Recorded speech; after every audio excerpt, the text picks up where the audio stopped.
Bonsoir, merci d'être là et merci au Musée de l'Orangerie de nous accueillir pour cette deuxième session de conversation avec, et ce soir donc avec Gérard Fromanger, dont je voudrais tout de suite rappeler, pour ne pas manquer de le faire, que l'exposition au Centre Georges Pompidou, qui a démarré le 17 février, se tient jusqu'au 16 mai pour ceux qui ne l'auraient pas encore vue.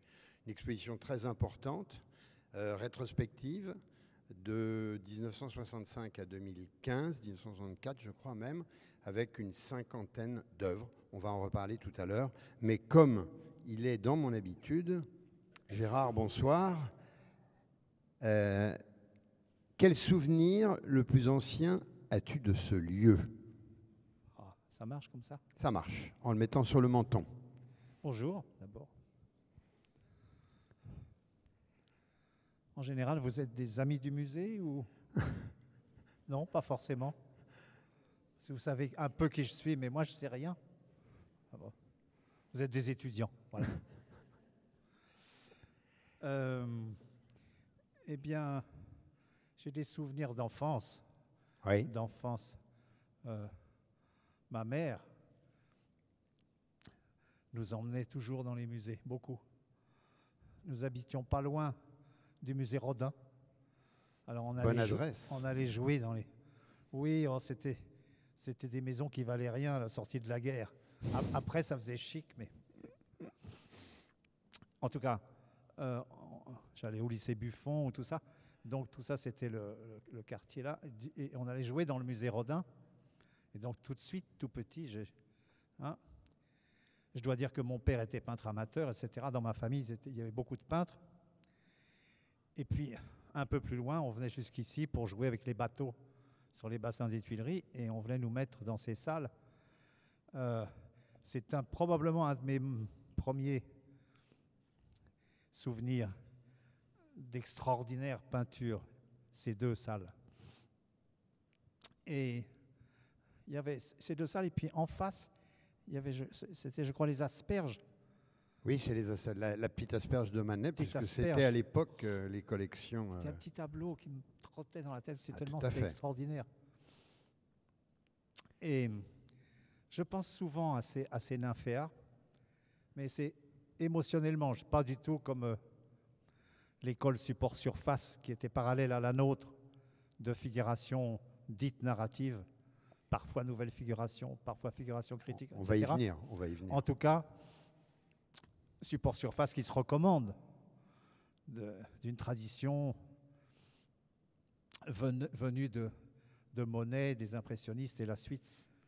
Et puis, moi, si j'ai une tradition avec Monet, elle est à la fois émotionnelle et à la fois un petit peu, disons, intellectuelle, parce qu'il est aussi un des premiers à peindre curieusement moderne et la modernité. Les usines dans le fond, les premières fumées, les gares, la gare, la manière de peindre la lumière sur la façade de la cathédrale, tout ça, de Rouen. Et puis je suis normand, j'ai passé toute mon enfance en Normandie. Lui, il n'est pas loin, à Giverny. Il a terminé ses jours pas très loin. C'était comme un mythe, Giverny. Et surtout, parfois, quand l'inspiration, on appelle ça comme ça, disparaît, me reviennent beaucoup en mémoire ces deux salles. Mais tu étais revenu, par exemple, pour y puiser quelque chose? De temps en temps. C'est pas pour épuiser quelque chose, c'est par plaisir. C'est vraiment de la délectation. Donc c'est pour épuiser du plaisir. Épuiser du plaisir. On va dire. Et alors, parfois, je me dis, mais comment est-ce que je pourrais, soit avec la vidéo, soit avec la peinture, égaler avec un sentiment d'aujourd'hui, de telle plénitude, c'est une sorte de géode d'un siècle avant, en quelque sorte. C'est un espace complet à 360 degrés. C'est un super kinopanorama ou cinérama. Et donc, parfois, me vient l'envie de sortir du réel, de sortir des drames du monde, de sortir de l'histoire, des férocités ou des écoles, et de me plonger dans de réaliser quelque chose qui donne ce bonheur infini d'espace, de légèreté. On est déjà là où probablement nous serons dans quelques siècles. Il faudra bien, de toute façon. Voilà, émotionnellement, intellectuellement, ce lieu est central pour moi. Oui, oui. En arrivant ici, à l'instant, il y a quelques minutes de cela, nous sommes arrêtés devant le buste de Clémenceau par Rodin, et aussitôt tu l'as approché et tu as eu cette observation en disant « Ah oui, Giacometti lui doit quand même pas mal parce qu'il a travaillé avec les doigts en poussant. » Giacometti, toi aussi, tu lui dois pas mal au début de ta carrière. Je lui dois une admiration folle et puis une amitié courte, hélas, parce que je ne l'ai connu plus 4 ans avant sa mort. Enfin bon, une amitié quand même. Et puis une admiration extraordinaire et une compréhension très profonde de son œuvre. Alors si j'ai fait cette réflexion en voyant le buste par Rodin de Clémenceau, ça m'a frappé. Il y a un souvenir qui est revenu? Ça m'a frappé la méthode, disons, giacomettesque, mais donc rodinesque, de creuser plutôt que de rajouter, d'enlever plutôt que de grossir, à tel point que Giacometti arrivait à des petites sculptures grandes comme mon petit doigt, là, à peu près. Il avait donné une explication. C'était seulement à la fin de sa vie qu'il est arrivé à ça. Alors évidemment, vous posez ça sur un énorme socle, autour, l'espace devient immense. Au contraire, si vous mettez une immense sculpture sous votre nez, l'espace n'existe pratiquement plus, il est bouché. Alors, il disait ça parce que, au fond, il disait, la seule manière de Giacometti de prendre le modèle dans son entier, c'est-à-dire vous, moi, nous, si vous me regardez, il faut être loin. Près, c'est comme une sculpture qui vous bouche la vue. Loin, et alors loin, si on regarde effectivement les gens dans la rue, il avait raison, ils sont comme ça. C'est dans notre tête qu'ils sont comme ça, qu'ils ont 1,80 m ou 1,60 m, etc. En fait, l'observation fait qu'ils sont comme ça. Alors lui, il les a fait comme ça, à tel point qu'il est arrivé à la galerie Macht avec une boîte d'allumettes de cuisine et 10 sculptures, c'est la légende, mais c'est vrai, 10 sculptures dans la boîte d'allumettes. Comment il lui a dit, mais... Il dit, ben, c'est à ça que je suis arrivé après 5 ans de travail. Et alors, le génie, c'est d'avoir aussi trouvé les socles, évidemment, etc. Et alors, en arrivant devant la statue de Clémenceau, ce n'est pas un portrait en rond, je ne peux pas non plus m'attarder là-dessus, mais c'est en rond de bosse qui donne du volume à ce visage. C'est vraiment... Alors, bien sûr, il a voulu aussi creuser les rides, l'âge, les pommettes, sans doute, mais il y a ce geste d'enlever, de maigrir, de mincir, de rendre à l'os, voilà, le visage de son modèle. Alors, c'est tout à fait intéressant ce que tu nous racontes parce que, en fait, on va parler de peinture alors qu'on démarre par la sculpture. Et ça, je trouve ça tout à fait intéressant. Et notamment dans cette façon dont tu parles de Giacometti et comment tu analyses le protocole de son travail.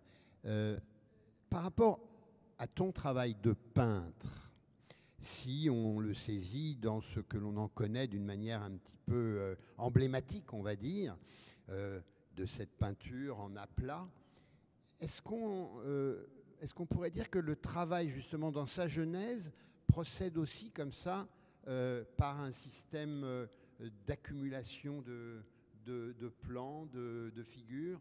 Et puis t'écoutant, quand tu parlais de la finesse des personnages, je me disais que chez toi, les personnages sont plutôt proches d'une échelle 1. Pas exactement, mais pas loin. Tu parlais aussi de la rue. La rue, c'est un lieu très important pour toi, en tout cas qui a été fondateur dans ton travail. Oui, il est important pour tout le monde. La rue est importante pour tout le monde. Oui, mais pas pour tous les peintres. Voilà, oui. Alors, quelle est la question? La question était... la question C'est était... très intéressant ce que tu dis. Mais Oui. La question était par rapport justement au protocole de ton travail, de cette peinture d'aplat coloré. Oui. Tu es d'une génération, la génération des années 60, qui avaient tous à peu près travaillé par exemple avec la photo, la projection, la peinture qui peut se mettre, donc qui peut vraiment bien s'aplatir sans modelé particulier dans la matière même. Tu peux nous parler un peu de la façon dont tu as abordé cette pratique de la peinture? Alors d'abord, tout jeune artiste, il n'y a pratiquement pas d'exemple, admire un maître ou une maîtresse. C'est plus rare, mais de tout temps. Évidemment, moi je suis pour une théorie du relais entre les générations, entre les artistes. Donc moi, mon maître choisi, élu par mon cœur, par mon intelligence, par ma sensibilité, c'était Alberto Giacometti. Plus jeune, vers 13, 14, 15 ans, je faisais des dessins, j'imitais Picasso, j'imitais les cubistes, je les regardais dans le dictionnaire et je les recopiais, j'essayais de comprendre comment ils arrivaient à ça.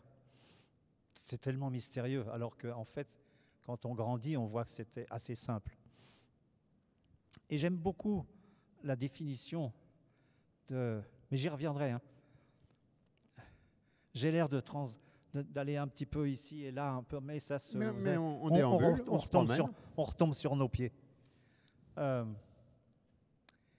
L'autre jour, je parlais de cette fameuse phrase du douanier Rousseau, dont il va y avoir, je crois, ces jours-ci, formidable. Elle est ouverte? Oui, absolument. Alors, vous l'avez vue déjà? Oh, vous avez de la chance. Ah, je rêve d'y aller, oui.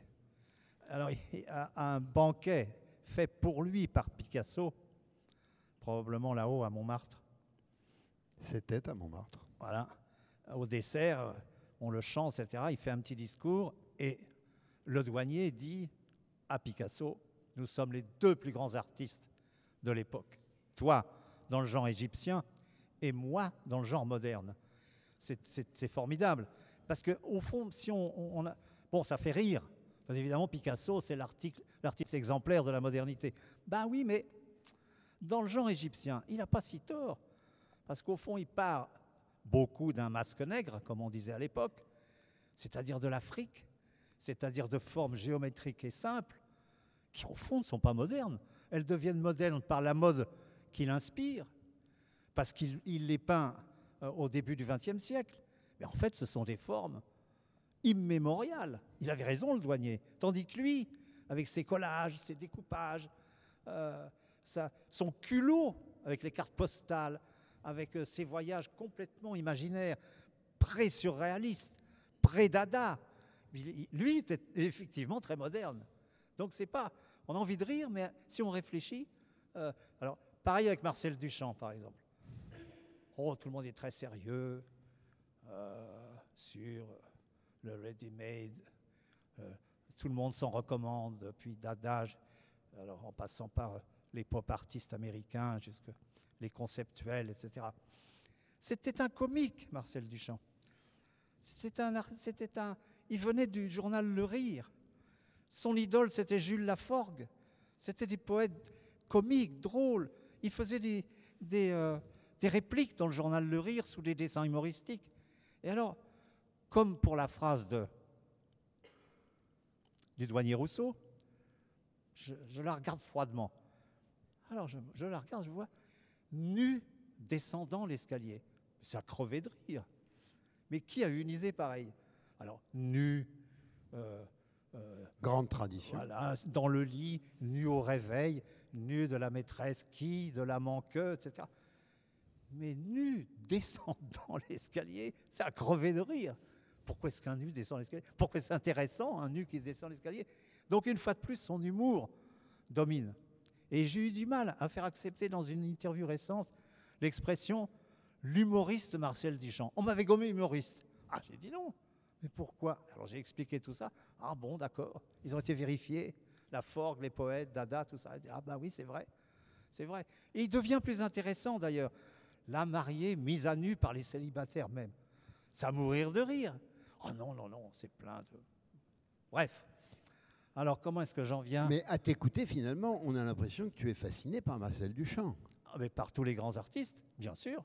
Mais évidemment. Mais tu parlais du douanier Rousseau comme quelqu'un qui avait été très important pour toi. Ah oui. Ah oui, oui. Qu'est-ce oui. qu'il t'a appris en peinture? Le culot. Le culot, la fraîcheur d'âme. Voilà, la fraîcheur d'âme. Et ça, c'est irremplaçable. On pense, il faut penser, mais on pense souvent trop. On réfléchit trop. On écoute trop. Pardon, les critiques, on mentalise les trop. intellectuels, etc. Il faut essayer de comprendre pourquoi d'ailleurs les grands intellectuels ne découvrent pas les peintres. C'est très rare. Ils connaissent mal la peinture de l'intérieur. Ils appliquent leur grille philosophique ou littéraire sur tel ou tel peintre qui, grâce à ça, apprend des choses nouvelles sur son travail. Mais ils ne sont jamais à la source d'un art. Et le douanier Rousseau nous apprend ça. Il nous apprend que une âme à la fois savante et fraîche, pas naïf, c'était pas un naïf. Un naïf, c'est quelqu'un qui est sans culture et qui fait avec les moyens du bord. Lui, il avait une grande culture. Et il avait surtout cette capacité à avoir le culot, en quelque sorte, de mettre son âme à nu, son cœur à nu. Et voilà, je reste assez fidèle à cette formule de peut-être Musset, je ne sais pas qui. Frappe-toi le cœur, c'est là qu'est le génie. C'est un peu con, mais c'est vrai. C'est vrai, c'est juste. C'est juste. Parce que finalement, avec le temps, c'est ça qui nous touche toujours. C'est cet endroit-là. C'est comme cela qu'il faut entendre ce que tu dis quand tu énonces le trouble, c'est le pinceau qui court sur la toile, l'autre peau du monde. Ça finit par emballer toutes les prétentions, les orgueils, les politiques. J'ai voulu faire passer sur la toile ce presque rien. C'est un peu ça. C'est un peu ça. C'est-à-dire, lui, qu'est-ce qu'il fait, lui? Il est, au fond, il s'abandonne, comme dans l'amour. Un grand amour, une nuit d'amour, un moment d'amour, c'est ça. On s'abandonne, on n'a peur de rien. Il est nu avec son désir, sa franchise, son côté cash. Voilà, à ce moment-là, je suis comme ça. J'aime mon jardin, je les aime, mes nénuphars. Je suis les nénuphars, je suis ce paysage. Je ne suis pas devant, je suis avec. Ils sont mes contemporains, ils sont mon amante. Cet étang avec ses fleurs, ses nénuphars, ses coups de pinceau légers qui perdent la figure, qui l'expriment d'une façon tellement subtile, amoureuse. C'est là que ça se passe, c'est à ce moment-là que ça se passe. Mais est-ce qu'on pourrait dire... Si on voit, je vais faire une comparaison, et ce n'est pas méchant, c'est une réflexion. Je ne veux pas être méchant, mais si vous prenez, vous mettez dans la salle à côté, la même salle avec des tableaux de Jeff Koons, par exemple. Bon, c'est très beau, c'est d'un savoir pictural, c'est d'une intelligence de découpage, de mise en page, de ça, ce post-pop, etc. Mais on voit bien qu'il ne l'a pas touché. Alors sur le moment, ça frappe, ça flatte le collectionneur, ça flatte le regard un peu rapide, un peu comme on pourrait dire, complaisant, voilà. Mais il ne l'a pas touché, ça se sent. Alors, 100 ans avant, ça, c'est beaucoup plus moderne. C'est sa main, c'est son cœur, c'est son pinceau qui a touché tout ça.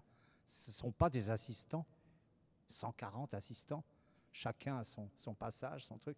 Même Rubens, s'il y touchait, il avait probablement 30 ou 40 assistants. Lui aussi, il en faisait des tartines. Nous, les peintres, ils disent, j'ai fait des grandes tartines.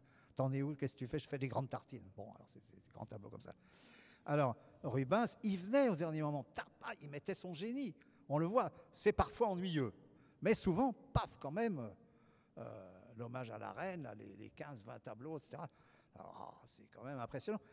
Jeff Koons, je dis Jeff Koons, on pourra en citer d'autres. Pourquoi le petit Basquiat nous touche tant? Pourquoi? Parce que justement, il est comme sa main est comme un électrocardiogramme, un électropictogramme, un pictogramme, je ne sais pas comment on dit.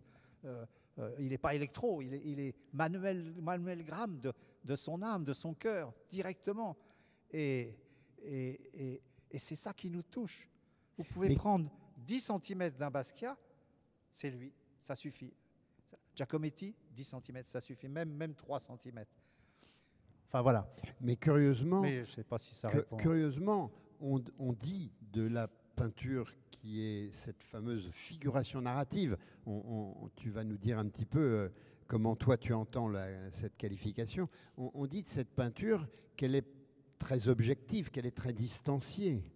Et dans cette manière de dire, on entend aussi la tienne, celle des séries, des boulevards italiens, de toute la quantité de production de tableaux que tu as faites. Donc, il me semble là qu'il y a quelque chose qui est de l'ordre d'un écart entre ce que tu en dis des autres et ce qu'on en dit de ta peinture. Toi, où est-ce que comment tu appréhendes en fait l'exercice pictural? Oui, c'est toujours pareil. Je parle sous le contrôle d'un garçon que j'aime beaucoup ici, qui s'appelle Éric Korn, qui est un petit peu comme un douanier Rousseau d'aujourd'hui. J'espère que ça ne le vexe pas. Ça doit le flatter. J'espère que ça ne le vexe pas, mais qui a avec sa compagne et sa voisine aussi, ils ont, c'est pour ça que je les aime beaucoup, ils ont ce talent de l'âme qui passe à travers leurs mains et leurs pinceaux. C'est d'une grande rareté. Ils peuvent être intelligents, ils peuvent connaître toutes les écoles, ils connaissent tout ça, mais avant tout, ils ont ça. Alors, les gens disent ce qu'ils veulent, mais moi aussi. Et alors, il faut savoir que quand j'ai fait ces tableaux, le boulevard des Italiens, je ne sais pas si vous les connaissez. Oui, bien sûr. Dans les années 60-70, personne n'aimait ça. Je me suis fait sauter dessus par des peintres méchamment. Je ne veux pas citer de nom. Quand j'ai exposé ça pour la première fois, par exemple, rue des Beaux-Arts, dans une des petites galeries de la rue des Beaux-Arts, mais plusieurs peintres sont venus dans cette galerie en me disant « Mais enfin, Fromager, mais qu'est-ce que c'est que ça? Mais c'est pas de la peinture. » Même les peintres. Alors, parce que c'est une image neuve, c'est une image... Voilà. Alors c'est froid, c'est intellectuel, ça n'est pas sensible, etc. Alors, au contraire, ceux qui étaient alors plus conceptuels, plus pour faire une photo avec 100 pages de texte, alors ils disaient « Oh, on voit la trace du pinceau. » C'est le contraire. Oh là là, t'es comme un vieil artiste, alors il ne faut pas voir la trace du pinceau. Ah bon, tous les avis sont là dans la nature, c'est comme ça, ils sont contradictoires. Moi, j'avance avec le plus d'honnêteté possible, de plus de sincérité possible, et le moins de bêtises possible en même temps. Alors, la machine l'épiscope, qui projette la photo, qui projette l'image. Moi, l'image, les photographies, je continue d'ailleurs parfois, ça me sert toujours, c'est comme les croquis que faisaient sur le motif, par exemple, les impressionnistes ou d'autres écoles de peinture, depuis 8 siècles de peinture. Ça va plus vite, tac, et puis on projette, on gagne un temps fou, et alors on instaure un autre mécanisme que celui du croquis puis de la reproduction. On perd moins de temps et on perd moins on regagne de la légèreté comment on pourrait dire, du hasard, on gagne du hasard. Tandis que si on fait le croquis qui a le hasard, la force de l'esquisse, on le reproduit sur une toile, déjà on perd un peu. Tandis que là, directement, de l'image. Puis alors, lire. Alors la nouvelle considération, c'était de lire le réel à partir de cette image qui était regardée comme une bouteille pour Cézanne, comme une pomme et ses chiffons et sa table. Moi, je regardais une photo. Voilà, ça me faisait le même effet. Et je passais directement sous la projectionneuse à peindre. Mais pour moi, c'était bouleversant quand j'éteignais la projection. Il restait le tableau. Ah, ça, c'est le premier moment. C'est le premier moment merveilleux. Et pour moi, il n'y avait pas plus sensible que ça. Alors après ça, les autres disaient, c'est compliqué le jugement des autres. Et puis, finalement, à l'expérience, c'est pas plus mal que ça mette beaucoup de temps à être apprécié. C'est long. Ah c'est long, c'est long. Faut être courageux, faut attendre l'heure, faut attendre quand le nombre de paramètres entre le réel, la société, l'histoire qu'on vit, etc., et ce qu'on fait fonctionnent ensemble. Parfois jamais, parfois après notre mort, ou après la mort des autres. Je dis moi, mais parce que c'est moi qui est là, mais bon, je parle pas au nom, mais pour les autres peintres. Mais le grand moment que le spectateur doit retrouver, sinon nous n'avons aucun intérêt, c'est justement l'instant où nous avons vécu intensément cet instant de joie immense et de souffrance intense et de doute total. Mais parce qu'au fond, qu'est-ce qui nous assure que c'est bien? Pourquoi est-ce qu'on arrête de le faire? Pourquoi? Comment est-ce qu'on le commence? C'est très complexe tout ça. Oui, au fait, pourquoi voilà, tu peins? Oui. Pourquoi tu peins? Voilà, pourquoi tu peins? Alors moi, c'est une longue histoire, ça, c'est encore autre chose. Encore autre chose. Comment ça, autre chose? Non, c'est encore autre chose. Je veux dire, on peut repartir sur un autre chapitre, mais là, je suis ému, tu me fais parler d'un truc personnel, puis tout à coup, paf! Alors, je ne sais pas quoi te répondre. Mais c'est personnel aussi de répondre à parle un petit peu, toi. Pourquoi tu parle peins? un petit peu, toi. C'est aussi personnel. Pourquoi tu poses des questions? Pourquoi je te pose? Parce que ton travail me rend curieux. Ah, voilà. Parce que ton travail me rend curieux. Fais un petit peu. Et donc, voilà, oui, on va faire mousser un petit peu. Tout à fait, volontiers. Non, mais alors, pas juste... sur mon travail, mais... Non. Mais alors, je voudrais revenir justement à cette façon de classification, on va dire, même si c'est un mot un peu terrible. Tu fais partie de ce qu'on appelle la figuration narrative. Et toi, tu trouves que cette expression n'est pas à te convenir complètement et tu préfères celle de nouvelle figuration. Je voudrais que tu t'expliques à ce propos. Est-ce que c'est refuser d'avoir appartenu à un mouvement, de ne pas vouloir être classifié, de chercher ta propre identité, ou est-ce que c'est dans le finalement flux naturel de l'histoire de l'art, car c'est vrai que c'est souvent comme ça. Au départ, on fait partie d'un groupe, puis après, on se personnalise. T'as répondu. Non, mais j'ai rien à ajouter. C'est exactement tout ça. Non, c'est exactement tout ça, c'est vrai. C'est-à-dire, c'est rare, c'est difficile de ne faire partie d'aucun groupe. C'est très compliqué. Cette histoire-là est très compliquée. Alors d'abord, ce ne sont pratiquement... Pardon, je vous tourne un peu le dos. Ce ne sont pratiquement jamais les artistes qui donnent un nom à leur école ou à une avant-garde ou à une époque de peinture ou à une période même, etc. Jamais. Vous pouvez chercher. Alors le mot impressionnisme, alors justement, puisqu'on est dedans, vient donc apparemment du tableau Impression, soleil levant.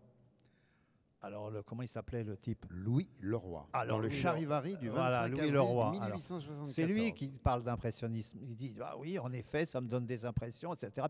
Et le mot fait fortune. On peut aller jusqu'à nos jours. Qui invente le mot pop art? Tu sais qui invente le mot pop art? Il m'échappe, mais je sais que c'est Laurence. Moi, je ne suis qu'un peintre, mais c'est Laurence Halloway. Merci, Laurence Halloway. Laurence Halloway, personne ne sait ça, mais il invente. Il faut bien que quelqu'un invente un jour. Tout à fait. C'est un Anglais, en 1955, il écrit un article où il invente le mot pop art. Le mot fait fortune. Le mot fait fortune.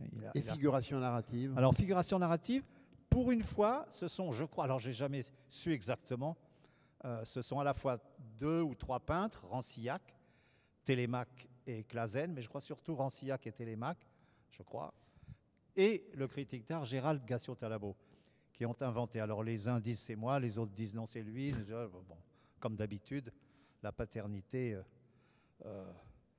pour des choses aussi importantes et aussi graves, prennent une importance considérable. Bon, c'est comme ça, c'est comme ça. L'ego et l'orgueil des uns et des autres étant tel, moi le premier, que c'est comme ça. Et voilà. tu te sentais bien sous ce label? Alors d'abord, je ne l'ai pas inventé. Hein. Non, non. 2, il y avait à l'intérieur de ce groupe des sous-groupes, des petites coteries, et je n'étais pas dans les copains avec Rancillac, Télémaque, Clasen, mais moi, ma petite bande, à l'intérieur de ce groupe, c'était Arroyo, Recalcati, Ayo, Hérault, puis Monouri, etc. Enfin, j'étais plutôt de ce côté-là. Mais j'ai une année ou deux d'ambiguïté en 63, 4, 5, 3, 4, 5, avec ce mouvement. C'est pour ça que je préfère dire, je fais partie, parce que ça, dès le départ, je fais partie de ce qu'on appelait, alors il y avait la nouvelle vague, il y avait le nouvel observateur, il y avait le nouveau monde, alors il y avait la nouvelle figuration, mais qui partait, le nouveau roman, etc. Mais la nouvelle figuration, ça partait de Dubuffet, Giacometti, Réberol, même Estève au début et quelques autres. C'était ça la nouvelle figuration. Et nous, nous étions en quelque sorte héritiers de cette bande d'artistes juste d'après-guerre, dont d'autres avaient choisi l'abstraction qui fera l'école de Paris. Et puis, probablement pour se distinguer, cette petite coterie-là a inventé ce mot-là, et ce critique d'art, comme toujours, a inventé le mot figuration narrative. Alors, il y avait aussi figuration critique, oui. Ou les visionneurs. Figuration critique, ça te convient mieux, non? Oui, enfin, écoute, c'est pas très important. Dire oui ou non, non, je pose la question. Ouais. Nouvelle figuration, ça me va bien. Ça me va bien. Si on veut. Alors, en même temps, naître nulle part, c'est très embêtant. Les générations d'après, alors on dit, alors pourquoi j'ai eu une ambiguïté? Parce que j'avais d'une part le plus grand marchand du monde qui était Aimé Macte, qui ne voulait pas m'exposer. Il ne voulait pas exposer mes nouveaux tableaux. Et d'autre part, les jeunes artistes de la figuration dite narrative ne voulaient pas non plus parce que j'avais pas besoin d'eux, disait-il, puisque j'étais chez Aimé Macte. Alors j'ai eu 1 ou 2 ans comme ça, j'étais pas dans les premiers. J'étais dans la 2e exposition, etc., mais pas dans les premiers. Il faut le dire par souci d'honnêteté intellectuelle. Je dis c'est important parce que les peintres solitaires qui n'appartiennent à aucun mouvement, ni réaliste, ni néo-réaliste, ni, alors là on peut compter au moins une centaine de mouvements dans le XXe siècle. Alors si en plus il faut exister tout seul, il n'y en a pas beaucoup, hein, il n'y en a pas beaucoup. C'est très complexe, c'est pratiquement impossible d'exister tout seul. C'est-à-dire le groupe vous situe dans l'histoire, c'est vrai. C'est comme ça, c'est comme ça. Dans l'histoire, en tout cas, l'histoire en train de se faire. Alors après ça, faut voir. Vous voyez par exemple sur l'orgueil, la vanité et la gloire. La même année, en 1995, Christian Boltanski et moi-même, sans le savoir, faisons d'immenses peintures, moi grande comme celle-ci là, et lui sur tout un immense mur, lui à la Biennale de Venise, où il écrit, c'était le centenaire de la Biennale, donc la 50e Biennale, comme son nom l'indique. Et il écrit sur un mur, comme dans la synagogue de Prague, tous les noms des gens de la Shoah, des Juifs de la Shoah morts dans les camps. Alors il y en a des milliers. On voit des enfants, des grands-parents, des familles sur des tabourets pour chercher le nom d'un ancêtre. Lui, il avait écrit les 12 000 noms sur ce modèle-là, des peintres disparus qui avait exposé à la Biennale de Venise. C'est une idée extraordinaire. Bon, et moi, en même temps, j'ai écrit, et le tableau est exposé en ce moment à Beaubourg, Noir, j'ai fait une hyper sélection de, ça s'appelle Nature morte, Noir, des nature 660 à peu près, après 180-100 peintres par siècle, fameux, célèbres, immense carrière. Mais comme en ce moment nous sommes 300 000 en France, vous voyez un peu 600 peintres sur 7-8 siècles, s'il n'en reste pas beaucoup, il a fallu les choisir déjà. Et je vous jure, sur les 12 000 écrits par Christian, je m'en rappelle 300, et en me donnant du mal. Hein. Donc il y en a Gérard, donc 11 700. Gérard, qu'est-ce qui avait motivé Alors réalisation attends, de je ce tableau? termine. Sur le mien,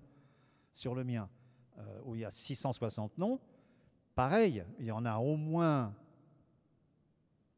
un tiers, je connais, mais il y en a les 2 tiers, je ne sais plus. Et pourtant, c'est des immenses carrières, des cathédrales, des palais décorés, d'immenses expositions, une œuvre considérable.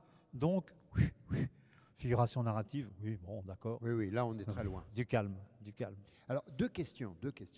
D'abord, l'œuvre s'appelle, si je ne me trompe, Noir, nature morte. 94-95. C'est bien ça? Oui.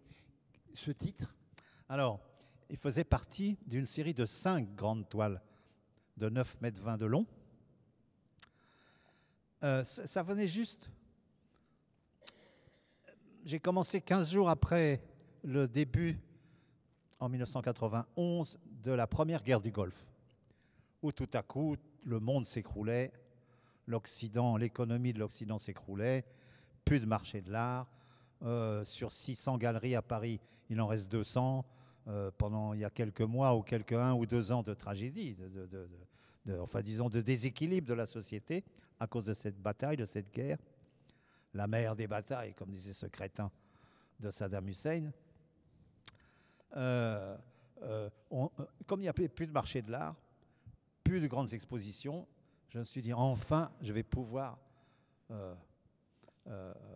faire ce que je veux. J'aime faire d'immenses tableaux. J'aime me confronter à cette taille humaine, ce grand écran, être plongé dedans comme dans une mer de peinture, un ciel de peinture. Je vais y aller. Alors j'en ai fait 5 avec les 3 couleurs primaires, un grand à dominante rouge, un grand à dominante jaune, un grand à dominante bleue, puis un noir et un blanc. Ça me faisait les 3 couleurs primaires, plus le noir et le blanc. Le noir, c'est donc cette...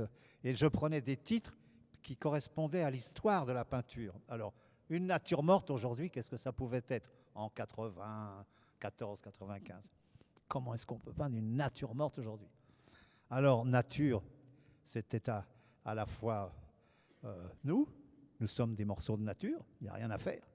Nous sommes de la nature. Et puis on meurt. Donc, une nature morte, ça correspondait à la mort de mon père, mon vrai père. Il meurt. Je ne l'avais pas vu depuis longtemps, on était un peu brouillés, etc. Mais il meurt, ça me touche énormément. Ça me fait mal, je ne sais pas pourquoi, il faut analyser tout ça. Mais j'aime mieux ne pas analyser et peindre, que ça parte dans la peinture. Et je me suis dit, au fond, pour exorciser cette mort qui me touche, je vais faire la mort de mes pères, P-A-I-R-S. Alors c'est parti comme ça. D'accord. Alors j'ai cherché, j'ai fait des listes, j'ai fait des sélections, etc. Et puis j'ai pris comme modèle, autant Christian avait pris, je crois, la synagogue de Prague, les murs, hein, autant moi j'ai pris le mur de Washington, qui était comme une immense pierre tombale, où on voyait les noms des soldats morts à la guerre du Vietnam, écrits en blanc sur le marbre, etc. Dans un truc immense et noir. Et j'ai voulu faire le même mur avec le nom des plus immenses peintres, artistes de l'histoire de l'art, de la peinture, depuis 1220 à Pise jusqu'à nos jours. Et donc, ces noms, Michel-Ange, Picasso, Giacometti, Monet, Van Gogh, Francis Bacon, Maître, Erhardt de je ne sais où, etc., Bosch, tous ces noms qui chantent, qui sont vraiment des fleurs extraordinaires des couleurs, des mythes, des légendes, rendues à la froideur, l'anonymat et le bouleversement de la mort. Voilà, l'éloge de la peinture, en fait, ton œuvre le célèbre en permanence. Et tu parlais là tout à l'heure d'écran en parlant de toile. Je voudrais que tu nous dises un peu comment est advenue une autre forme d'expression plastique qui est l'image animée, le cinéma, le film, puisque il y a un film qui personnellement, moi, me réjouit chaque fois que je le revois, qui s'appelle Film Tract numéro 1968, donc qui a été réalisé en 1968 dans le contexte évidemment des événements que l'on sait, et qui est à mettre en écho avec un album que tu avais réalisé qui s'appelle Le Rouge. Est-ce que tu peux nous parler un petit peu de la genèse de ce qui t'a conduit à passer en quelque sorte de la couleur peinte, voire de la couleur imprimée, s'agissant de ce portfolio, à une couleur filmée? Alors, je vais essayer de faire court. Nous sommes en 1968, en mai et juin, je réalise dans l'atelier dit populaire de l'École des Beaux-Arts une affiche qui était le drapeau français avec le rouge qui coule sur le blanc et le bleu.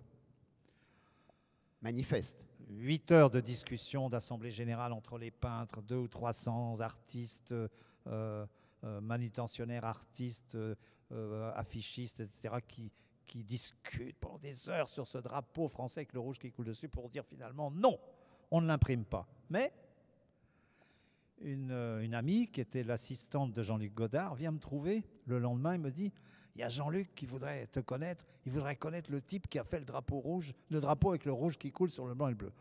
Je dis: Jean-Luc Godard, le grand Jean-Luc Godard. Oh bah ça oui, je suis drôlement flatté. Alors évidemment, je veux bien le voir. Et donc rendez-vous fut pris. C'est quand tu veux, il te reçoit quand tu veux. Je dis: mais d'accord.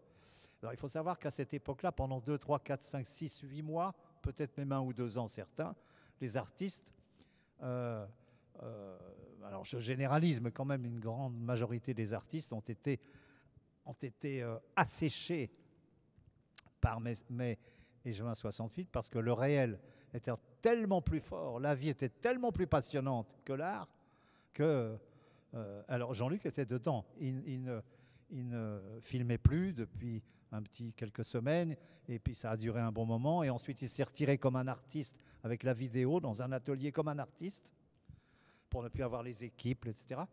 Et donc il me convoque, j'y vais, il m'invite, disons. Et puis je vais faire vite parce que c'est une longue histoire.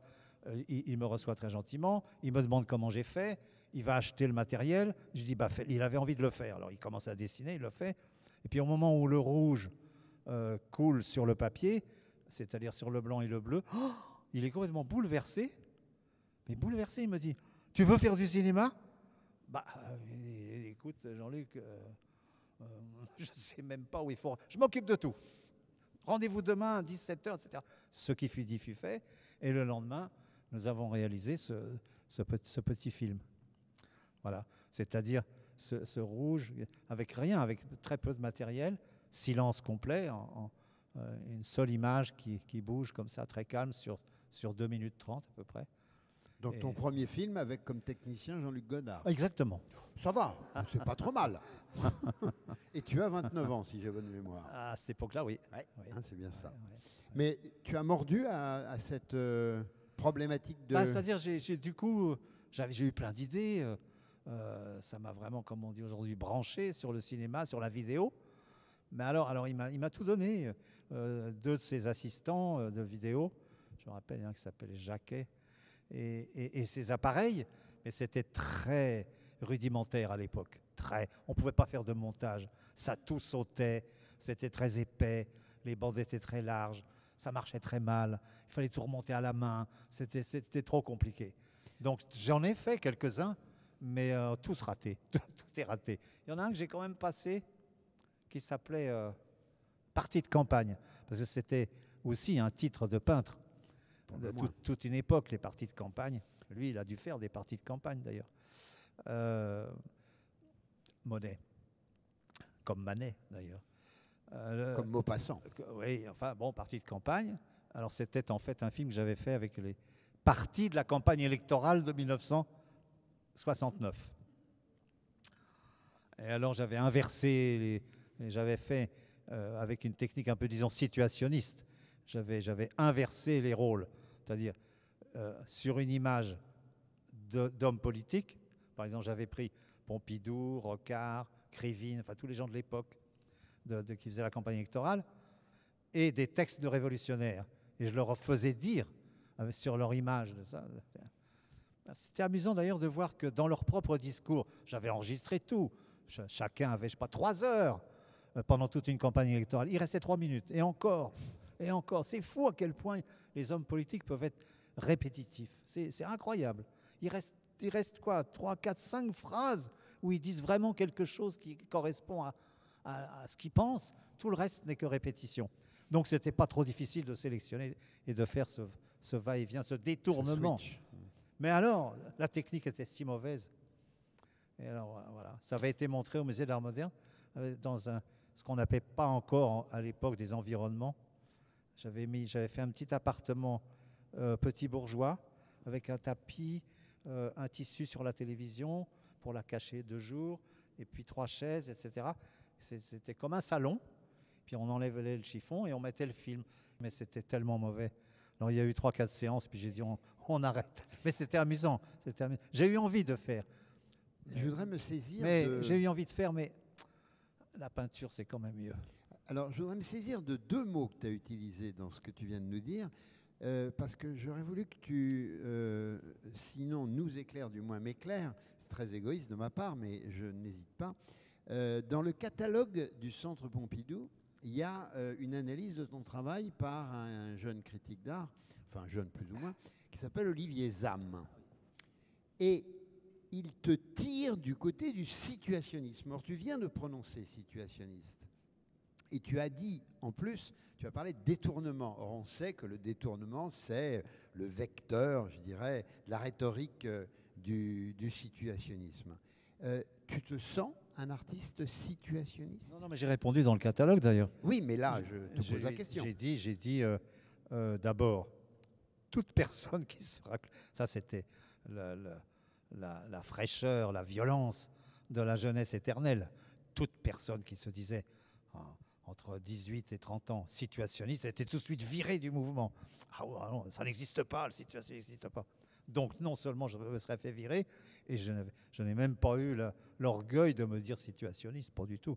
C'était plutôt de grands intellectuels, ce que je ne suis pas. Guy Debord, Raoul Vanneguyen, tout ça, ce sont des gens, sont de grands littéraires, intellectuels, je crois plus autodidactes qu'universitaires, mais enfin, en tout cas beaucoup plus que ce que je n'étais. Et j'ai utilisé 2 de leurs trouvailles, en quelque sorte, qui étaient le détournement et la dérive. Mais jamais je ne me suis senti situationniste. J'avais des copains qui étaient dedans, qui se disaient, mais alors, en douce, je suis sous le manteau. Oui, sous le manteau, faut pas trop le dire. Qui s'appelait Jean-Louis Brault. C'était des gens très courageux, extraordinaires, qui faisaient des gestes brillantissimes. La plupart des citations, des mots d'ordre de mai 68, ça venait beaucoup d'eux. Alors, tu dis de toi... Ils étaient très inventifs. Tu dis de toi-même, et tu viens de le dire, pas intellectuel, on va dire. Enfin, pas trop intellectuel. Mais par contre, très proche des intellectuels. Guattari, Deleuze, Serge July, Foucault. Oui, c'est assez impressionnant, oui, la liste des gens qui ont écrit sur Gérard Fromanger. Ça fait toujours très chic, oui. C'est pas que ça fasse chic, c'est que mais en ça fait, dit des choses tout de même. Oui, mais il faut rééquilibrer ça. Parce qu'évidemment, on peut penser que j'étais capable d'avoir de longues discussions avec Michel Foucault, Gilles Deleuze. Non, pas du tout. Alors d'abord, c'était mai 68, où c'était une période pendant 2 mois où tout se mélangeait. Toutes les coteries, les églises, les groupuscules, les groupes allaient de l'un à l'autre, se parlaient, arrêtaient de se subdiviser, mais s'unifiaient, avaient un discours commun. Ça, c'était extraordinaire. Et on se parlait à partir de notre pratique. Voilà. Alors, moi, je parlais avec ma peinture. Alors là, je pouvais parler. Je n'avais pas besoin de parler. Ils aimaient beaucoup mes tableaux. Alors, c'était un heureux hasard qu'ils les avaient vus, qu'ils les avaient rencontrés, soit par des catalogues déjà, soit par des visus. Et moi, c'était un peu par leur livre, ou en tout cas quelques pages de leur livre, quelques grandes pages de leur livre, quelques grandes idées fondamentales, fondatrices de leur... Par exemple par exemple, c'est très intéressant, je vais faire comme ça. La différence entre, par exemple, Gilles Deleuze et Michel Foucault à l'atelier. Oui. On va faire comme ça. Alors, ils viennent tous les deux. Gilles, il me dit, il avait une voix un petit peu comme Sacha Guitry. Ah, Gérard, je veux venir voir. Bon, tout ça. C'était joli, d'ailleurs. Il était très émouvant, très souriant, très charmeur.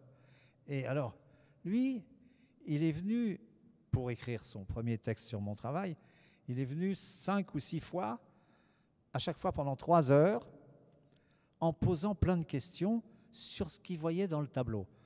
Alors, la première question, avant même la première question, il m'a dit « Je vais te poser des questions cons ». Autrement dit, excuse-moi, je vais avoir l'air bête.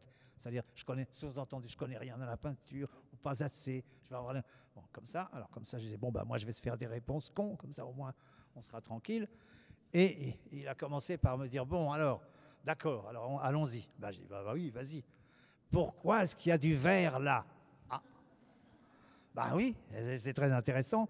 Alors je dis, tu vois, c'est parce qu'il y a un petit rouge là en bas, il est tout seul, tout ça, il se sent seul, donc il fallait lui mettre un vert là, sinon moi je ne suis pas Yves Klein, je ne suis pas un peintre abstrait américain, je ne sais pas, non. Moi, il faut que ça vive. Chaque couleur, c'est comme des personnages. Bon. Alors, il notait. Et il finissait par, au bout de quelques séances, il appelait ça des séances, démonter mes tableaux comme si c'était des moteurs. Mais ça, c'était formidable. Alors, il mettait les pièces par terre, ça, comme une usine. Alors, le rouge, le vert, le jaune, la couleur, les endroits, la composition, la taille, les dimensions, les trucs. Et puis alors à la fin, et ça c'était très drôle, à la fin, il me disait, oui, mais moi j'ai démonté, mais il n'y en a qu'un qui peut remonter le moteur, c'est toi. Je dis, oui, alors ça je ne sais pas faire. Ça c'est ton mystère. Voilà comment on se parlait, si tu veux. Alors il disait par exemple, tu comprends, je ne peux pas remonter ton truc parce que, mettons, si j'analyse le mouvement. Alors il me disait, alors, le mouvement c'est bien joli. Mais alors, Marais, ou tout ça. Oui. Alors, il démonte en 24 images un homme qui saute ou qui court en mouvement. Mais ça ne reproduit pas le mouvement. Alors en plus, le mouvement d'un singe n'est pas le mouvement d'un lapin, qui n'est pas le mouvement d'un zèbre, qui n'est pas le mouvement d'un tigre. Alors ça, c'est toi. C'est toi le tigre, c'est toi le zèbre, c'est pas moi. Moi, je démonte, je fais comme Marais. Alors, Foucault, lui, il vient pendant 1 heure, en silence, il regarde les tableaux. C'était une série qui s'appelait Le désir est partout. Bon, alors il regarde pendant 1 heure. Il dit, bon, Gérard, rendez-vous dans 15 jours.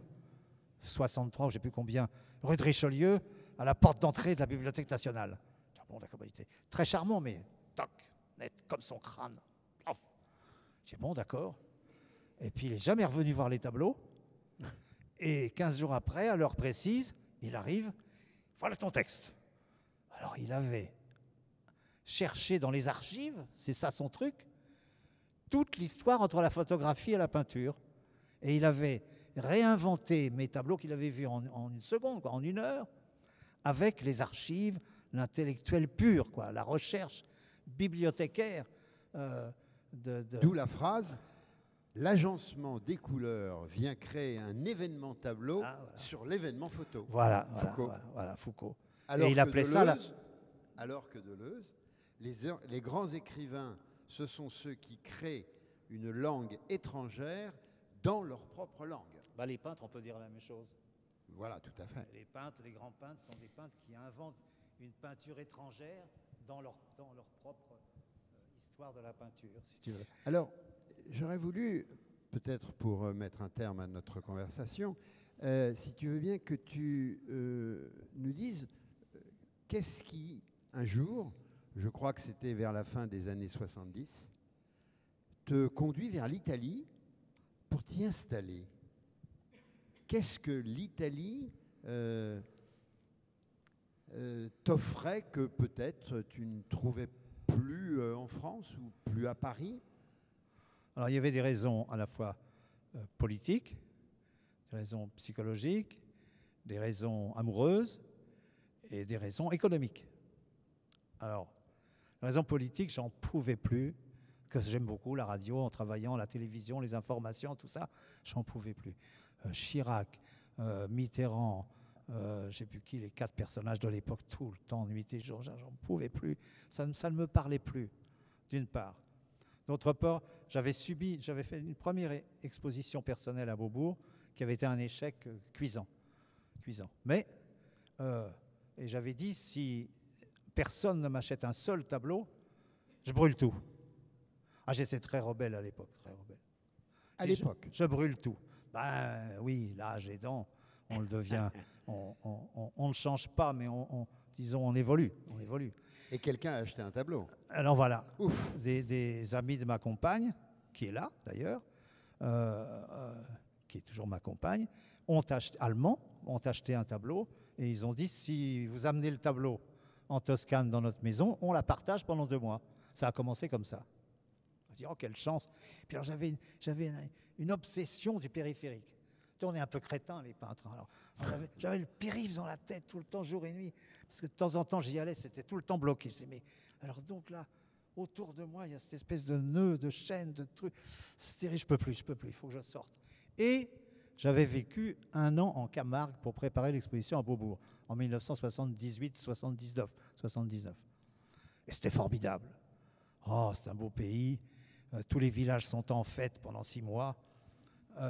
Des petites corridas ceci, des fêtes cela, des saouleries, des ivresses là, des balades ici. Oui, mais la tradition picturale camarguaise ne vaut pas celle de l'Italie. Un climat formidable. Et donc oui, mais le calme, la tranquillité et un pays merveilleux, des gens très sympathiques. Nous nous étions fait beaucoup d'amis. Et puis, donc, on a dit au bout d'1 an, tiens, on va peut-être chercher une maison. Oh, alors, tout est relatif. C'était immensément trop cher pour moi, pour nous. Donc, pas question. Et en allant en Italie, c'était à peu près 20 fois moins cher à l'époque. Ça a changé. Mais à l'époque, à peu près 20 fois moins cher qu'en France. Ah, alors, et puis, alors, l'Italie, le voyage en Italie, Stendhal, les merveilles italiennes, les sortilèges italiens, tout ça. À la peinture italienne. Quand c'est nouveau, ben, entre autres la peinture, puis les gens, le peuple italien, la beauté du paysage. Puis, alors vivre avec ma compagne allemande, moi français en Italie, l'Europe qui commençait, c'était formidable. On vivait l'Europe vraiment. Et voilà, nous continuons d'ailleurs, etc. Voilà comment ça a commencé. Et alors, de cette période-là... Et puis les Étrusques. Ah, les Étrusques. Allez, les Étrusques. J'allais un peu t'entraîner vers les Étrusques. Ah, les Étrusques. Mais quoi, les Étrusques? Les Étrusques, alors, je me trompe certainement. Je me fais encore des illusions, mais ça fait rien. J'aime mieux les garder. Les Étrusques nous ont laissé des sculptures, des objets et des fresques dans les tombes. Il n'avait pas de musée. C'était des objets utilitaires ou des images dans les tombes. Et ces images sont jamais d'images de guerre, jamais. Ce sont toujours des images des plaisirs de la vie. L'amour, l'érotisme, les banquets, la chasse, la pêche. Et alors, peindre en couleurs très vives sur les murs des tombes pour les morts, pour que les morts ne se sentent pas au paradis, je ne sais pas où, on ne sait pas, moi j'en sais rien, le paradis de la terre, pour qu'il l'ait pour l'éternité. Ça, j'ai trouvé ça formidable. Je me suis dit, bah, ces gens-là, pendant 6 siècles, ils ont peut-être vécu d'une certaine manière ce qui a été mon rêve en 68. Peut-être. En tout cas, c'est mes copains. Je suis très heureux de vivre. Alors, il y en a plein des tombes sous chez nous, ça, il y en a plein tout autour. Je dis, c'est mes copains. Il y a des ondes. Oui, il y a des, il y a des ondes. Il y a des ondes. Et alors, au fond, je suis le dernier peintre étrusque. Voilà. Pas mal la dernière formule. Alors, justement, pour terminer, je voudrais reprendre une de tes citations qui m'intéresse et sur laquelle je voudrais t'interroger. La peinture, c'est plus fort que la politique, plus fort que toute forme d'image, dis-tu. Alors, je m'interrogeais, pourquoi finalement es-tu resté narratif malgré tout? Et pourquoi n'as-tu jamais été complètement dans l'absence de la représentation figurée? Alors, on va commencer. On va commencer comme ça. J'avais pris une petite note. Pour ne pas me tromper, je l'ai noté. Monet. Il dit « La couleur est mon obsession quotidienne, ma joie et mon tourment. » Ah, je trouve ça formidable. Parce que j'aurais pu le dire. Alors, j'ai un autre atout avec Monet. C'est un peu crétin, mais enfin, c'est comme ça. Il est né en 1840. Absolument. Moi, je suis né en 1939. Il meurt en 1926. Je me dis, j'espère arriver jusqu'en 2026. Tu comprends?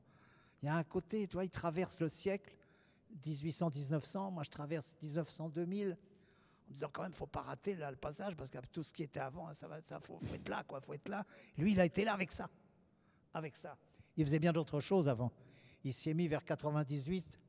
Il a dû se dire, oh là là là, il s'est enfermé là-dedans. Et il s'est ouvert avec cet espace-là. Et ben moi, j'ai recommencé aussi autre chose pour passer l'an 2000 et essayer, enfin pour ces dates, c'est un peu absurde, mais Oui, quand même, il y a quelque chose.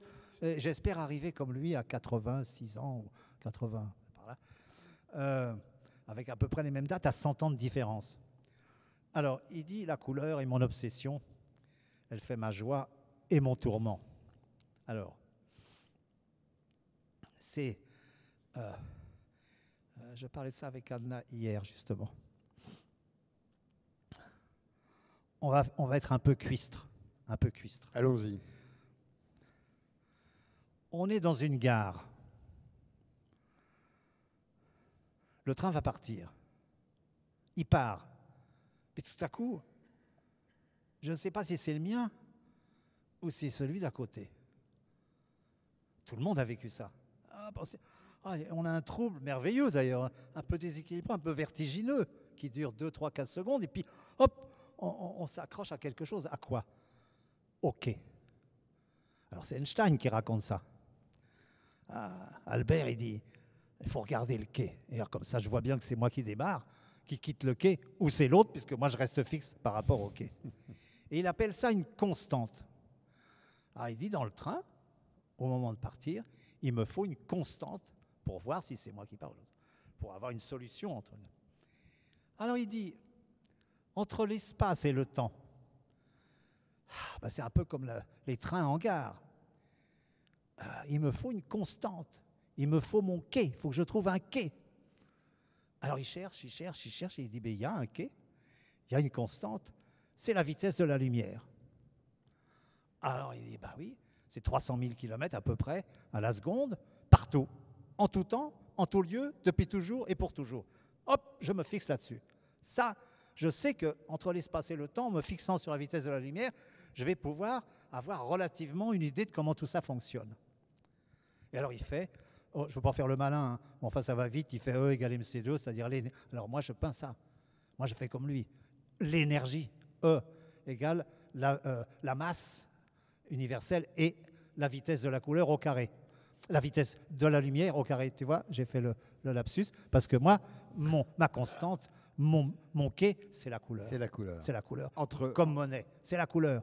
Alors, quand je suis perdu, quand je sais pas comment faire, qu'est-ce qui se passe là? Qu'est-ce qui se passe? Qu'est-ce que je vois? Qu'est-ce que je regarde? J'en sais rien. C'est très compliqué. C'est Giacometti qui dit entre le nez, la narine et la joue, il y a un désert. comment est-ce que je fais? Où est-ce que je le mets dans le tableau? Ici, là, au centre, sur le côté? Comment je fais? Comment je fais? Eh bien, moi, c'est pareil. Autrement, pour d'autres modèles. Alors, j'ai une constante, c'est, comme Monet, ma joie et mon tourment, c'est la couleur. La couleur qui me permet justement d'avoir un fondement. À Venise, on dit la fondamenta. Voilà, le solide, le côté solide, le socle. Le socle, c'est la couleur. Voilà. Alors, et ça, quelle que soit l'anecdote, quelle que soit l'histoire, elle me permet d'être toujours en relation avec la peinture et l'histoire de l'art. Elle me permet ça. Par ailleurs, pourquoi l'anecdote? L'anecdote parce que, alors j'essaye, j'ai commencé tout à l'heure, je voudrais faire comme lui, vous donner du bonheur avec la beauté du monde. Ah, si j'étais peintre, les gens ils disent, ah oui, si tu étais peintre, eh ben dis donc, oui, ce ne serait pas si joli que ça, c'est très compliqué d'être peintre, c'est très difficile. Alors moi, si j'étais peintre, eh ben, j'aimerais bien faire comme lui. Mais alors d'une certaine manière, c'est pour ça que ça met du temps à être accepté ce que nous faisons. Oh, mon fils en fait autant. Oh là là, ça n'est pas de l'art. Ils ont raison, les gens, c'est pas de l'art, puisque ça n'est pas encore de l'art. C'est nouveau, on ne connaît pas, donc c'est pas de l'art. Il faut du temps. Il faut qu'on comprenne le relais avec l'histoire de l'art.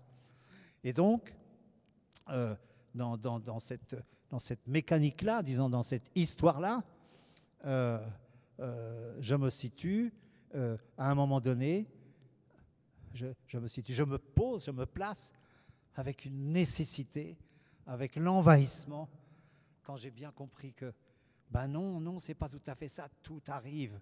Daesh, la Syrie, les bateaux avec ces milliers de morts, d'enfants, de femmes dans la mer, là, à nos portes, et les Shoah, et les saloperies, et les tragédies, puis les beautés, les vacances, les jolies femmes, les jolis enfants, la nature, la beauté des fleurs, tout ça ensemble, ça m'envahit beaucoup plus que un joli ciel ou si j'étais peintre. Donc, c'est à la fois le socle de la couleur qui me maintient, qui me fait réfléchir avec un peu d'équilibre dans ce monde atroce et merveilleux, et l'anecdote qui m'investit et dont je dois parler. Voilà. Et donc, pour terminer, on dira comme le poète, de la couleur avant toute chose. Et maintenant, on va demander s'il y a des questions. Bon.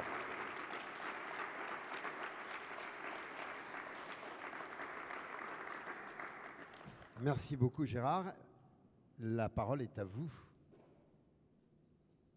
Y a-t-il des questions dans la salle? Oui, il y a une question là-bas. Est-ce qu'on peut...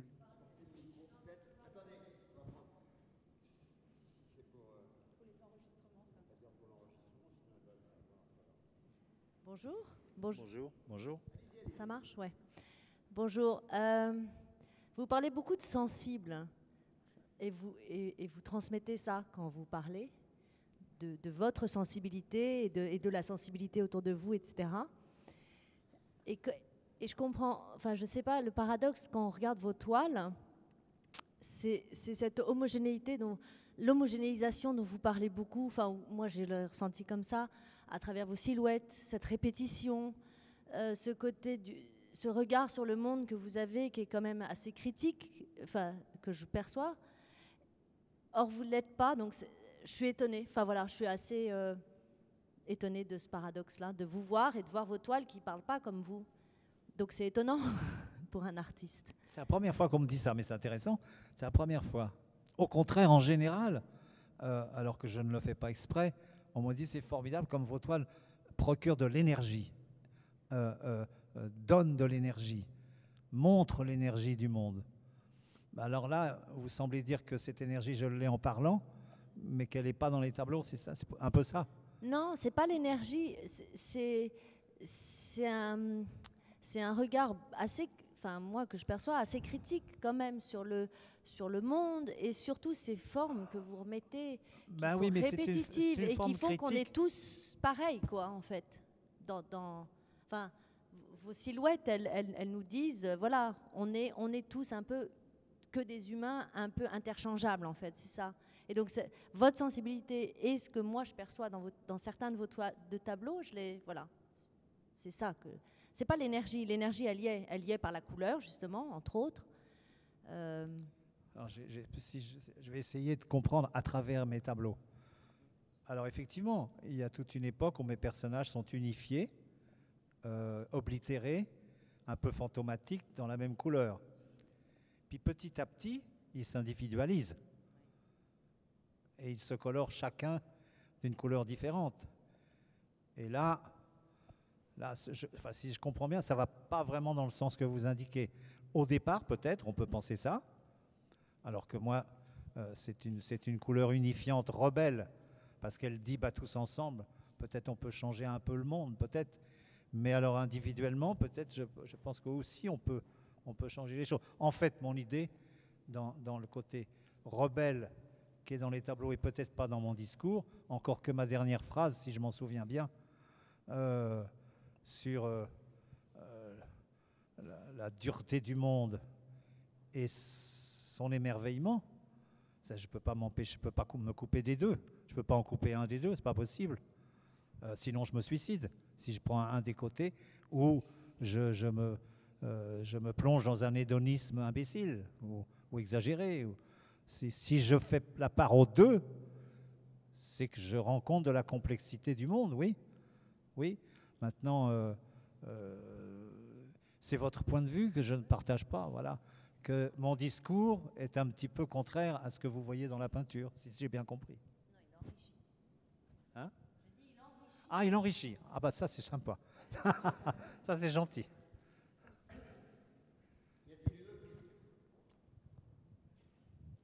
Bonsoir. Vous dites Bonsoir. qu'un peintre a du mal à vivre sans être dans un mouvement. C'est ce que vous disiez. Pardon, vous entendez mal? Vous entendez mal? Vous avez dit... Essayez sans micro. Vous avez dit tout à l'heure qu'un peintre avait du mal à exister sans être dans un mouvement. Ah oui, oui, j'ai dit ça, oui. Si on prend un Soulages, il avait peut-être été de tous les mouvements ou n'a pas été dans les mouvements. Est-ce qu'un peintre cherche justement ce mouvement ou à appartenir à un mouvement pour exister? Ah mais Soulages, il est l'exemple type d'un peintre qui appartient à un mouvement, qui fait partie de sa gloire et qui fait partie de sa bataille contre les Américains.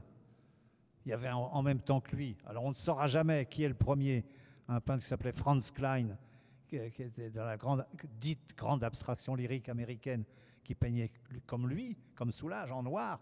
Toute sa vie, il a fait des noirs, avec des gestes un petit peu plus expressionnistes que Soulages, plus calmes, plus raisonnables, plus intellectuels, disons, ou plus, comment on pourrait dire, artisanal. Mais il fait partie totalement de ce qu'on a appelé l'école de Paris des années 50. Tous dans la même galerie, la Galerie de France, avec Poliakov, etc., Pignon, Édouard Pignon, je ne sais pas qui, ils étaient tout un groupe, Atlan,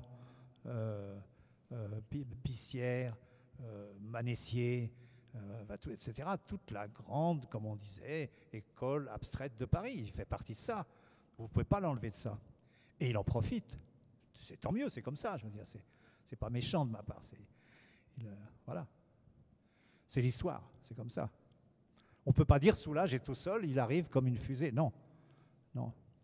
Mais donc on cherche à appartenir à un mouvement. On ne cherche pas. Vous comprenez, par exemple, c'est très délicat. Par exemple, de Staël, Nicolas de Staël. Enfant, sa mère l'emmène. Son père était le général de la forteresse Pierre et Paul. Il dirigeait, il était militaire. C'est là où il y a les tombeaux des tsars, etc., à Saint-Pétersbourg. Un an ou la révolution arrive, il fuit, le père reste, militaire, courageux jusqu'au bout, probablement russe blanc, et grande famille, noble, russe. On emmène le petit Nicolas et sa sœur, je crois, ils font le tour d'Europe, puis ils arrivent à Paris, je fais un peu vite, ils arrivent à Paris, et il se trouve qu'il arrive au bon moment dans le bon groupe, c'est-à-dire à la galerie Jeanne Bucher, avec quelques grands artistes abstraits déjà, alors lui, il faisait une peinture déjà très autodidacte et un peu mollassonne, pas très intéressante. Tout à coup, hop, il saisit au vol cette abstraction et il devient très puissant, très fort. Au milieu de ce groupe, il tombe dessus, il a la chance de tomber dessus. Et il devient un des membres créateurs de l'abstraction française, etc. Et puis ensuite, il y a des chances, ou des malchances. Ensuite, le contexte, les rencontres, très important, les rencontres. Alors Nicolas, il vivait avec un ami à moi qui s'appelait Serge Rezvani, qui est toujours vivant, poète, peintre, écrivain, romancier, etc. Ça vous dit quelque chose, Serge Rezvani? Bon. Lui se dit poète persan. Bon, et ils partageaient le même étage dans une maison dans le 14e arrondissement. Et ils partageaient à peu près le même atelier. Ils étaient voisins, mais voisins, hyper voisins. Et puis, Nicolas picolait comme un dingue. Et un soir, il est tellement ivre-mort qu'il est couché sur les marches de cette petite maison. Et puis le voisin d'en dessous le ramasse et le met au premier étage, le couche. Et puis le lendemain, dans son vomi, tout ça, le lendemain, c'était un Américain. Il vient voir Nicolas, puis il dit « Je vous ai couché cette nuit, mais alors dites donc, ce que vous faites, c'est extraordinaire. » C'était un des plus grands collectionneurs américains. Ah bah oui, mais ça compte. Alors c'est la vie, c'est comme ça. Alors c'est vrai que, comme disait l'autre, le hasard, la chance ne favorise que les esprits qui y sont préparés. Il avait les tableaux, il y avait les tableaux. Et alors ça c'est du travail, c'est de la recherche, c'est de la discipline, du travail. Et alors vous savez, dans le même genre comme ça, j'ai vu 2 mois avant sa mort Francis Bacon. Ah, l'alcool et les peintres, ce serait un chapitre à écrire. Ah, oui, mais c'est difficile, c'est difficile. La solitude est extrême, la force qu'il faut est énorme. On ne se rend pas compte, on croit que si j'étais peintre, non, c'est très difficile de ne pas faire comme les autres, de se trouver soi-même, c'est très difficile. C'est une bataille. C'est comme la guerre d'indépendance d'un peuple. C'est une guerre d'indépendance d'un individu. Et alors le Francis Bacon, je l'ai vu 2 mois avant sa mort, très élégant, il était toujours très élégant, costume anglais, rayé, comme un banquier, belle cravate un peu comme ça, petit col, machin. Ivre-mort, sautant, brinque-ballant entre les voitures, dans le caniveau, vomissant, le grand Francis Bacon. Et toute la rue des Beaux-Arts était là. Qu'est-ce qu'on peut faire? On va pas lui faire honte. Moi-même, j'ai pas les... Bon, ben voilà, 2 mois après, il est mort. Et c'était sa vie, c'était comme ça. Malgré la fortune, Nicolas de Staël, pareil. Il a terminé ivre-mort sur sa terrasse là-bas, que j'ai bien connue, parce que j'habitais à côté à un moment donné, à Antibes, sur le fort d'Antibes. Il était là, il a écrit une phrase formidable d'ailleurs. Il a dit, à peu près, je ne me rappelle plus mot pour mot, mais à peu près, il dit, en gagnant tout, j'ai tout perdu. Enivrez-vous, disait le poète. Merci.